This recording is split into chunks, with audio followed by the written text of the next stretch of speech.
ناظرین، ہم میں سے ہر کسی نے بچپن ہی سے جنت کے بارے میں بہت کچھ سنا ہوا ہے کہ اللہ پاک نے اپنے نیک بندوں کے لیے جنت بنائی ہے اور وہ ساتوں آسمانوں کے اوپر ہے اور بہت زیادہ خوبصورت ہے۔ اتنی خوبصورت ہے کہ ہم اس کی امیجنیشن بھی نہیں کر سکتے۔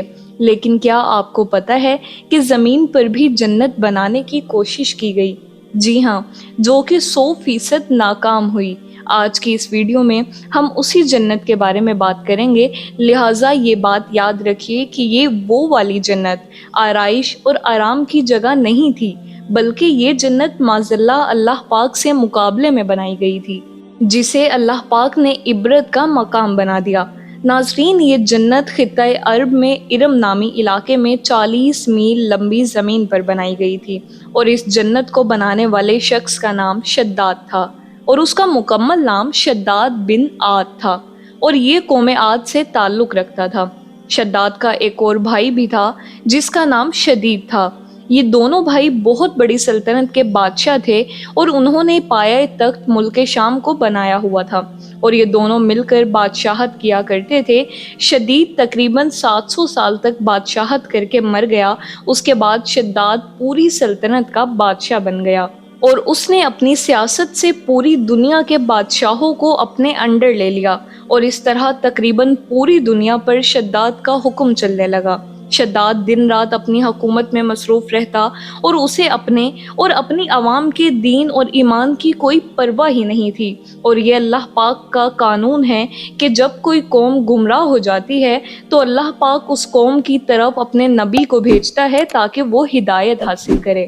لہٰذا اللہ نے قوم عاد اور شداد کی رہنمائی کے لیے حضرت ہود علیہ السلام کو بھیجا، لیکن شداد ان کی دعوت پر ایمان نہیں لایا اور اپنے کفر پر ڈٹا رہا۔ اور شداد نے حضرت ہود علیہ السلام سے کہا کہ اگر میں تمہاری دعوت قبول کر لوں گا اور اللہ پر ایمان لے آؤں گا تو مجھے اس کے بدلے کیا ملے گا؟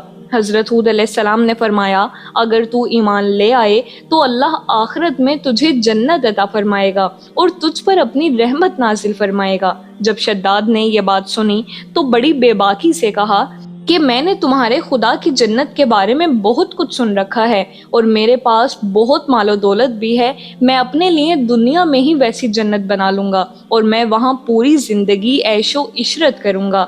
اور یوں اس نے حضرت ہود علیہ السلام کی دعوت کو ٹھکرا دیا اور اپنی جنت بنانے کا پلان فوراً شروع کر دیا۔ اس ارادے سے اس نے ایک بہت بڑا شہر بنایا جس کے محل سونے چاندی کی اینٹوں سے تعمیر کیے گئے، اور زبرجد اور یاقوت کے ستون ان کی عمارتوں میں نصب کیے گئے، اور ایسے ہی فرش مکانوں میں بنائے گئے۔ سنگریزوں کی جگہ آبدار موتی بچھائے گئے۔ ہر محل کے گرد جواہرات سے پر نہریں جاری کی گئیں۔ قسم قسم کے درخت زینت اور سائے کے لیے لگائے گئے۔ الغرض اس سرکش نے اپنے خیال سے جنت کی تمام چیزیں اور ہر قسم کی عیش و عشرت کا سامان اس شہر میں جمع کر دیا۔ جب یہ شہر مکمل ہو گیا تو شداد بادشاہ اپنے اعیان سلطنت کے ساتھ اس کی طرف روانہ ہوا۔ جب ایک منزل کا فاصلہ باقی رہ گیا تو آسمان سے ایک ہولناک آواز آئی، جس سے اللہ تعالیٰ نے شداد اور اس کے تمام ساتھیوں کو ہلاک کر دیا، اور وہ اپنی بنوائی ہوئی جنت کو دیکھ بھی نہ سکا۔ حضرت امیر معاویہ رضی اللہ تعالیٰ عنہ کے دور حکومت میں حضرت عبداللہ بن قلابہ اپنے گم شدہ اونٹ کو تلاش کرتے ہوئے صحرائے عدن سے گزر کر اس شہر میں پہنچے اور اس کی تمام زینتوں اور آرائشوں کو دیکھا، مگر وہاں کوئی رہنے بسنے والا انسان نہیں ملا۔ یہ تھوڑے سے جواہرات وہاں سے لے کر چلے آئے۔ جب یہ خبر حضرت امیر معاویہ رضی اللہ تعالیٰ عنہ کو معلوم ہوئی تو انہوں نے عبداللہ بن قلابہ کو بلا کر پورا حال دریافت کیا، اور انہوں نے جو کچھ دیکھا تھا سب کچھ بیان کر دیا۔ پھر حضرت امیر معاویہ رضی اللہ تعالیٰ عنہ نے کعب احبار رضی اللہ تعالیٰ عنہ کو بلا کر دریافت کیا کہ کیا دنیا میں کوئی ایسا شہر موجود ہے؟ تو انہوں نے فرمایا کہ ہاں، جس کا ذکر قرآن مجید میں بھی آیا ہے۔ یہ شہر شداد بن عاد نے بنایا تھا، لیکن یہ سب عذاب الہی سے ہلاک ہوئے، اور اس قوم میں سے کوئی ایک آدمی بھی باقی نہیں رہا۔ اور آپ کے زمانے میں ایک مسلمان جس کی آنکھیں نیلی، قد چھوٹا اور اس کے ابرو پر ایک تل ہوگا، اپنے اونٹ کو تلاش کرتے ہوئے اس ویران شہر میں داخل ہوگا۔ اتنے میں عبداللہ بن قلابہ آ گئے تو کعب احبار نے ان کو دیکھ کر فرمایا کہ باخدا وہ شخص جو شداد کی بنائی ہوئی جنت کو دیکھے گا وہ یہی شخص ہے۔ قوم عاد اور دوسری سرکش قوموں کا حال بیان کرتے ہوئے قرآن مجید نے ارشاد فرمایا، سورہ فجر آیت نمبر 6 تا 13، ترجمہ کنز الایمان، کیا تم نے نہ دیکھا تمہارے رب نے عاد کے ساتھ کیسا کیا؟ وہ ارم حد سے زیادہ طول والے کہ ان جیسا شہروں میں پیدا نہ ہوا، اور سمود جنہوں نے وادی میں پتھر کی چٹانیں کاٹیں، اور فرعون کے چومیخا کرتا جنہوں نے شہروں میں سرکشی کی، پھر ان میں بہت فساد پھیلایا، تو ان پر تمہارے رب نے عذاب کا کوڑا باقوت مارا۔ میرے اسلامک آئیکن کے ناظرین، اللہ تعالیٰ کو بندوں کی سرکشی اور تکبر و غرور بے حد ناپسند ہے۔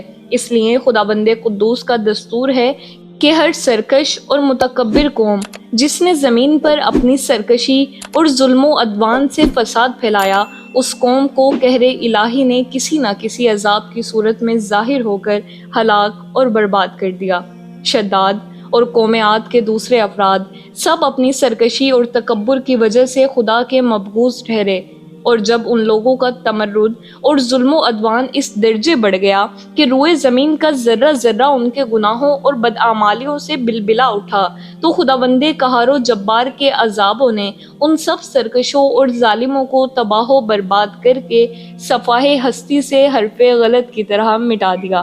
لہٰذا ان قوموں کے عروج و زوال اور ان لوگوں کے عذاب الہی سے پامال ہونے کی داستانوں سے عبرت اور نصیحت حاصل کرنی چاہیے، کیونکہ قرآن کریم میں ان اقوام کے انجام کے ذکر کا مقصد ہی یہ ہے کہ اہل قرآن ان کی داستانیں سن کر عبرت پکڑیں اور خوف الہی سے ہر دم لرزہ برندام رہیں۔ مسلمانوں کو لازم ہے کہ قرآن مجید کی باکثرت تلاوت کریں اور اس کا ترجمہ بھی پڑھا کریں، اور ان اقوام کی ہلاکت سے عبرت حاصل کریں، ہر وقت توبہ اور استغفار کرتے رہیں، اور ہر قسم کی بد اعتقادیوں اور بدعمالیوں سے ہمیشہ بچتے رہیں، اعمال صالح کی کوشش کرتے رہیں، اور مال و دولت کے غرور و گھمنڈ میں سرکشی اور تکبر نہ کریں، بلکہ ہمیشہ دل میں خوف خدا عز و جل رکھ کر تواضع اور انکساری کو اپنی عادت بنائیں، اور جہاں تک ہو سکے اپنی زندگی میں اچھے اعمال کرتے رہیں۔